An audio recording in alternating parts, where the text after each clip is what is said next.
아멘. 요한계시록 14장에는 대환란 바로 직전부터 대환란 끝부분까지 약 3년 반 동안의 기간에 발생할 사건 중 몇 가지가 간략하게 기록되어 있습니다. 먼저 1절부터 5절까지입니다. 1절부터 5절까지는 대환란 전에 믿는 이들 중 첫 열매들이 하늘의 시온산으로 휴거된 그러한 내용입니다. 1절입니다. 또 내가 보니 어린 양께서 시온산에 서 계시고 그분과 함께 14만 4천 명이 서 있는데 그들의 이마에는 어린 양의 이름과 그분의 아버지의 이름이 기록되어 있었습니다. 1절의 시온산은 이스라엘 땅에 있는 시온산이 아닌 하늘에 있는 시온산입니다. 그곳에 휴거된 14만 4천 명이 어린 양과 함께 서 있습니다. 그들의 이마에 어린 양의 이름과 아버지의 이름이 기록되어 있다는 것은 그들이 어린 양과 아버지께 속했다는 것을 의미합니다. 요한계시록 13장 16절, 17절에는 적그리스도에게 속한 사람들의 이마에 짐승의 이름이 기록된 것과 매우 대조된다고 할 수 있습니다. 어떤 사람의 이마에 어떤 이름이 있다는 것은 그 사람이 그 이마에 있는 이름의 소유물이라는 것입니다. 뿐만 아니라 그 이마에 있는 이름과 하나가 되었다는 의미를 내포하고 있습니다. 2절 내가 하늘에서 나오는 한 음성을 들었는데 많은 물소리와도 같고 큰 천둥 소리와도 같았습니다. 내가 들은 그 음성은 수금 연주자들의 수금 타는 소리와도 같았습니다. 3절 그들이 보좌 앞과 네 생물과 장로들 앞에서 새 노래를 부르니 땅에서 값을 치르고 사온 14만 4천 명 외에는 아무도 그 노래를 배울 수 없었습니다. 여기에 보좌 앞이라는 것은 하나님의 하늘 보좌 앞이고요. 또 네 생물과 장로들은 천사의 어떠한 그러한 그룹들을 설명하고 있습니다. 그리고 그들은 새 노래를 불렀습니다. 땅에서 값을 치르고 사왔다는 말은 그들이 지금 현재 더 이상 땅에 있지 않고 하늘로 휴거되었다는 것을 증명하는 구절이라고 할 수 있습니다. 이들이 부르는 새 노래는 아무도 그 노래를 배울 수 없다고 말하고 있습니다. 왜냐하면 아무도 그리스도를 그들처럼 특별하고 각별하게 체험하지 못했기 때문에 이 14만 4천 명만이 이러한 특별한 그리스도를 체험한 관계로 그들만이 부를 수 있는 노래가 있는 것입니다.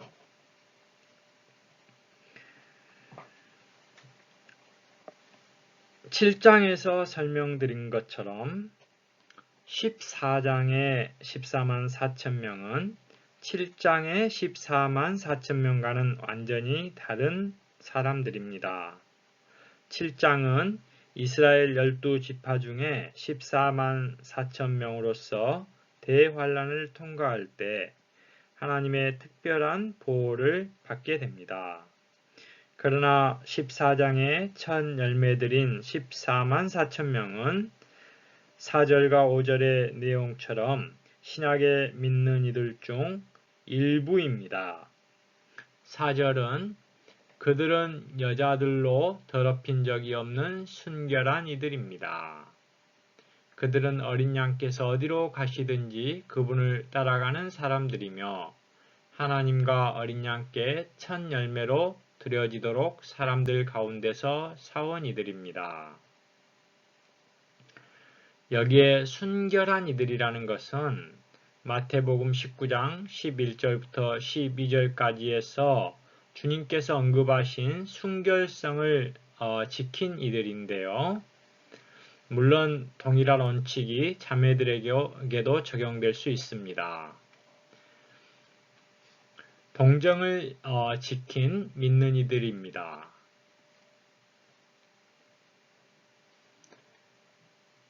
5절입니다. 그들의 입에서는 거짓말이 발견되지 않았습니다. 그들은 흠이 없습니다. 이러한 믿는 이들은 참으로 첫 열매가 될 자격이 있습니다. 4절과 5절의 이러한 내용들은 너무나 그 요구가 높다고 말할 수 있습니다. 신약의 모든 믿는 이들이 하나님의 참된 자녀들이긴 하지만은 그러나 4절과 5절과 같은 이러한 참된 요구를 다 만족시키는 믿는 이들일 수는 없습니다. 적어도 14만 4천 명의 믿는 이들은 이러한 특별한 하나님의 높은 요구들을 만족시킬 수 있는 이들로서 처음 익은 열매들이 될 수 있는 자격을 갖추게 될 것입니다.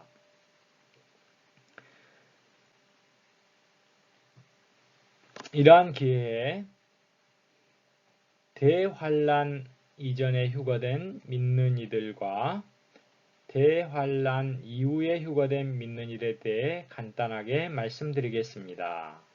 믿는 이들의 휴거는 단편적이거나 단순하지 않습니다. 먼저 소수에 이기는 믿는 이들이 대환란 이전에 휴거됩니다. 그 종류 중 첫 번째는 12장의 사내 아이의 휴거입니다.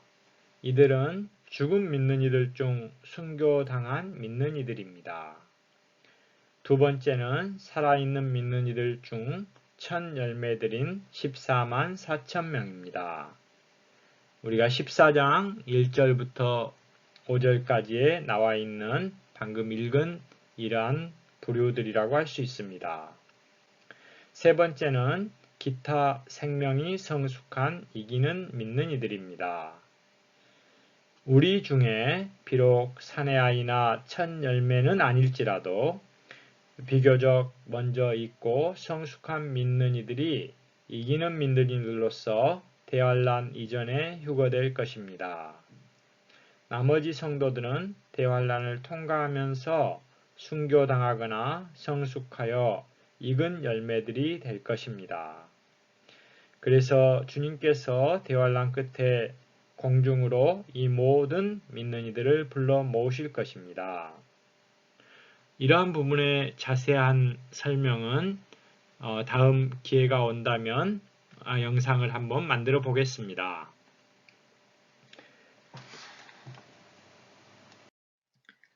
6절과 7절입니다. 또 내가 보니 다른 천사가 하늘 한가운데로 날아가는데 땅에 거하는 사람들 각 민족과 지파와 언어와 백성에게 전할 영원한 복음을 가지고 큰 음성으로 말하였습니다. 하나님의 심판의 때가 왔으니 하나님을 경외하고 하나님께 영광을 돌리십시오. 하늘과 땅과 바다와 샘물들을 만드신 분께 경배하십시오. 참으로 대환란 기간 동안에는 특별한 일들이 발생하는 것 같습니다.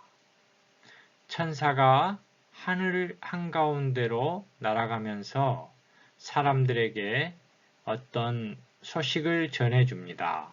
이것을 영원한 복음이라고 말합니다. 대환란 동안에 전파될 영원한 복음은 교회 시대에 은혜 시대에 전파되는 은혜의 복음과는 다릅니다. 은혜의 복음의 기본적인 내용은 사람들이 회개하고 하나님께 돌아와 주 예수님을 믿음으로써 죄들이 용서받고 하나님의 자녀들로 다시 태어나는 것입니다.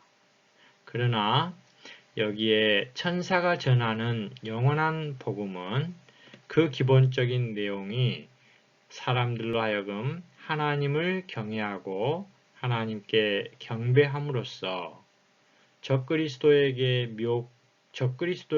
미혹되어 따르지 않고 하늘과 땅을 만드신 하나님께 참되게 경배하는 대로 돌아오도록 하는 것입니다. 오늘날 교회 시대에서는 땅 위에서 오직 사람만이 은혜의 복음을 전파할 특권을 가지고 있습니다. 그러나 이 영원한 복음은 이 시대의 끝 대환란 기간 동안에 공중에서 천사들이 전파할 것입니다. 8절은 또 다른 둘째 천사의 말입니다. 또 다른 둘째 천사가 뒤따라와서 말하였습니다. 무너졌습니다. 자신의 음행으로 말미암은 분노의 포도주를 모든 민족에게 마시게 하던 큰 바벨론이 무너졌습니다. 8절의 큰 바벨론의 멸망에 대한 내용은 계시록 17장과 18장에서 많은 구절들을 통해 사도 요한이 다루었습니다. 이 부분은 17장과 18장에 가서 다루어 보겠습니다. 9절부터 12절까지는 다른 셋째 천사가 말한 내용입니다. 또 9절 또 다른 천사가 뒤따라와서 큰 음성으로 말하였습니다. 누구든지 짐승과 짐승의 형상 앞에 경배하고 자기의 이마나 손에 표를 받는다면 10절 그도 하나님의 분노의 포도주를 마실 것입니다. 하나님의 진노의 잔에 있는 포도주는 어떤 것이 섞여서 묽어진 것이 아닙니다. 그래서 그는 거룩한 천사들 앞과 어린 양 앞에서 불과 유황으로 고통을 받을 것입니다. 11절 그 고통의 연기가 영원 무궁히 올라갈 것입니다. 그래서 짐승과 짐승의 형상 앞에 경배하는 사람들과 짐승의 이름의 표를 받는 사람마다 낮에도 밤에도 쉬지 못할 것입니다. 12절 여기에 성도들의 인내가 있습니다. 그들은 하나님의 계명들과 예수님의 믿음을 지키는 사람들입니다. 아멘. 9절부터 12절까지는 대환란 동안 적그리스도에게 경배하거나 적그리스도의 표를 받지 않도록 경고하는 내용입니다. 대환란 동안 공중에서 천사의 전파를 통해 많은 사람들이 도움을 얻게 될 것입니다. 그들은 적그리스도를 경배하는데 참여하지 않게 될 것입니다. 대환란 때 적그리스도의 이러한 믿는 이들과 유대인들에 대한 박해가 아주 심해서 이러한 천사들의 전파에 도움이 필요할 것입니다. 성도들은 인내하고 믿음을 지킬 수 있게 될 때 보상을 받을 수 있습니다. 13절입니다.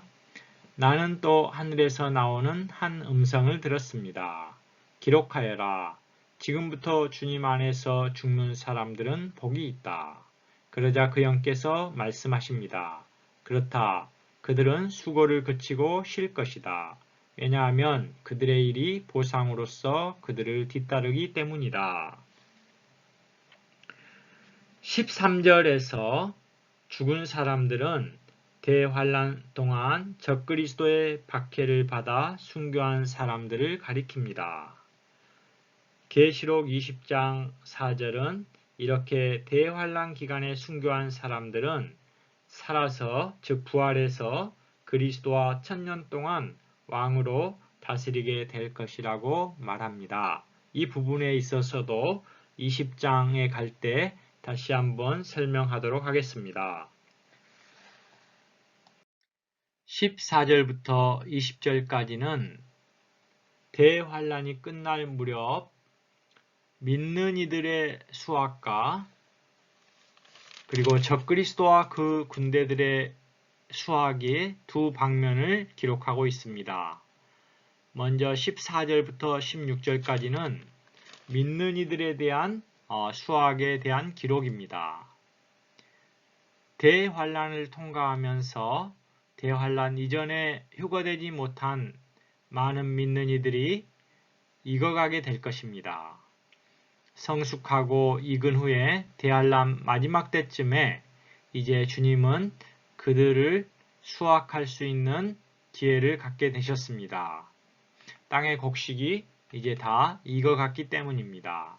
14절부터 16절을 읽어보겠습니다. 또 내가 보니 흰 구름이 있었고 그 구름 위에는 사람의 아들과 같은 분께서 주님이시죠. 머리에 금 면류관을 쓰시고 손에 예리한 낫을 가지고 앉아 계셨습니다.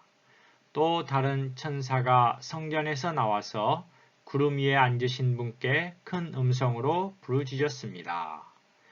주님의 낫을 대시어 곡식을 거두십시오. 땅의 곡식이 익었으니 거둘 때가 되었습니다. 구름 위에 앉으신 분께서 낫을 땅에 휘두르시니 땅의 곡식이 거두어졌습니다. 14절부터 16절까지는 바로 믿는 이들에 대한 대환란 마지막에 쯤에 걷는 이러한 수확이라고 할 수 있습니다. 그러나 17절부터 20절은 또 다른 종류의 수확인데 이것은 적그리스도와 그의 군대들과 그에 속한 사람들에 대한 부정적인 수확입니다. 17절입니다. 또 다른 천사가 하늘에 있는 성전에서 나오는데 그도 예리한 낫을 가지고 있었습니다. 또 불을 다스리는 권위를 가진 또 다른 천사가 제단에서 나와서 예리한 낫을 가진 천사에게 큰 음성으로 외쳐 말하였습니다. 포도가 다 익었으니 예리한 낫을 대시어 땅의 포도를 거두어서 하나님의 분노에 큰 포도즙 틀에 던져 넣었습니다. 포도즙 틀이 성 밖에서 밟히니 포도즙 틀에서 피가 흘러나와 말들의 굴레까지 닿았고 1600 스타디온이나 퍼져 나갔습니다.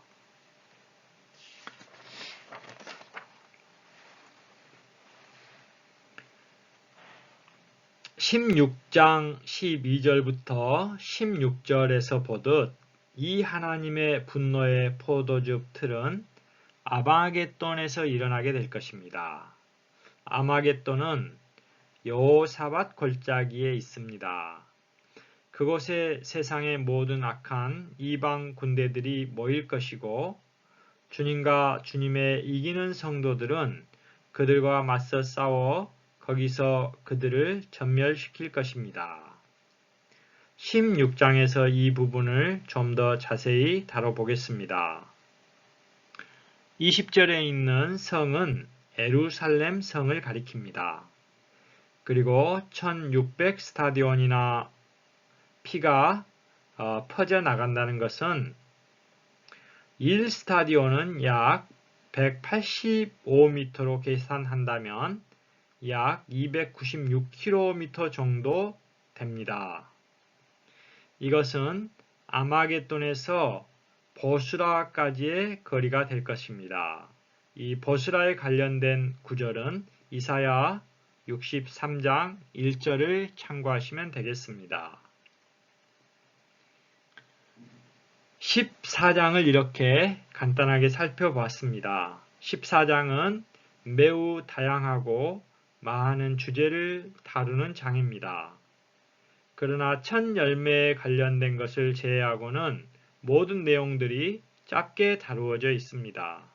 이 부족한 부분들에 대해서는 요한계시록 나머지 부분에서 또 다루어지게 될 것입니다.